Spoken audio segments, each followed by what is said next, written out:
शादी के बाद राधा पहली बार अपने ससुराल आई थी और ये घर नहीं बल्कि एक पुरानी हवेली लग रही थी। ऊंचे दीवार, लकड़ी के भारी और मजबूत दरवाजे और हर एक कोने में एक अजीब सी खामोशी। बारात तो विदा हो चुकी थी, घड़ी की सुइयां रात के 12 बजा चुकी थी। तभी राधा के सास ने कहा, बहू आज तुम ऊपर वाले कमरे में सोना। और यह सुनते ही पूरे घर में सन्नाटा सा छा गया। देवर ने कुछ कहना चाहा, माँ वो कम चुप। सास की आवाज में सख्त और ठंडी थी। राधा को अकेले ही सीढ़ियां से ऊपर भेज दिया गया। सीढ़ियां चढ़ते ही पूरे घर का माहौल अचानक ठंडा हो गया। सीढ़ियों के आखिरी में एक कमरा था जिसका दरवाजा बाकी दरवाजों से ज्यादा पुराना और काफी काला हो गया था। दरवाजा खोलते ही अगरबत्ती और सीलन और पुरानी लकड़ी की अजीब सी गंदी बदबू आई। कमरे में एक पुराना पलंग, दीवार पर टंगी एक शादी की फोटो और सामने रखा एक बड़ा शीशा। राधा का ध्यान पूरा फोटो पर गया।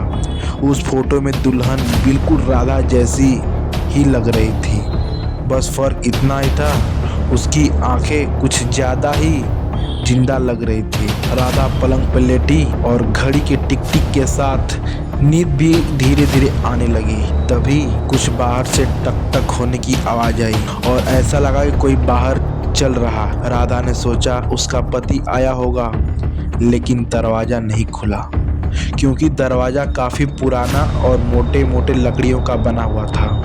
और फिर अचानक शीशे में एक अजीब सी हलचल हुई। राधा ने शीशे की तरफ देखा, उसकी परछाई मुस्कुरा रही थी। राधा घबरा गई, जबकि राधा खुद ही नहीं मुस्कुरा रही थी। राधा बिल्कुल तरह घबरा गई कि मैं तो मुस्कुरा ही नहीं रही थी, तो इस शीशे में कौन है जो कि इस तरह मुस्कुरा रहा है। उसने आंखें झपकाई, लेकिन परछाई अब भी मुस्कुरा रही थी। राधा अंदर ही अंदर धीरे धीरे डर रही थी। फिर शीशे से एक धीमी आवाज आई, ये कमरा मेरा है। राधा की सांसें तेज हो गई। तभी लाइट अपने आप टिमटिमाने लगी और लाइट भी बंद हो गई। बस सिर्फ चांदनी की एक हल्की सी रोशनी थी। उस रोशनी में पलंग के पास एक औरत खड़ी हुई थी जो कि लाल साड़ी पहनी हुई थी और उसके बाल बिल्कुल खुले हुए थे और उसका चेहरा काफी ज्यादा भयानक लग रहा था देखने में, और गर्दन पे काले और गहरे निशान। और औरत ने कहा, मैं भी नई दुल्हन थी, मुझे शादी की पहली रात इस कमरे में सुलाया गया था। राधा चाहकर भी चिल्ला नहीं पा रही थी क्योंकि उसकी आवाज थम सी गई थी। और वो औरत धीरे धीरे राधा के पास आई और तभी उसे के कान में एक अजीब सी फुसफुसाहट की आवाज दी, सुबह तक अगर जिंदा रही तो नीचे मत जाना। अचानक शीशा अपने आप जोर से टूट गया। राधा चीख पड़ी और बेहोश हो गई। सुबह घर वालों ने कमरे में पहुंचे तो राधा जमीन पे पड़ी हुई थी।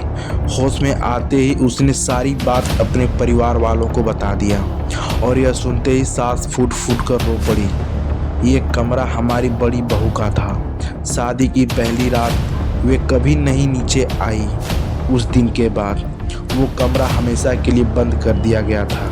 और लेकिन आज भी उस हवेली में कोई नई दुल्हन नहीं आती। तो रात के 12 बजे ऊपर वाले कमरे से एक औरत की आवाज़ आती है, ये कमरा मेरा है, इस कमरे में कभी भी कोई भूल के नहीं आएगा। यदि आप लोगों को ये वीडियो अच्छा लगा तो लाइक एंड सब्सक्राइब जरूर करें और कमेंट में एक राज की बात जरूर लिखें।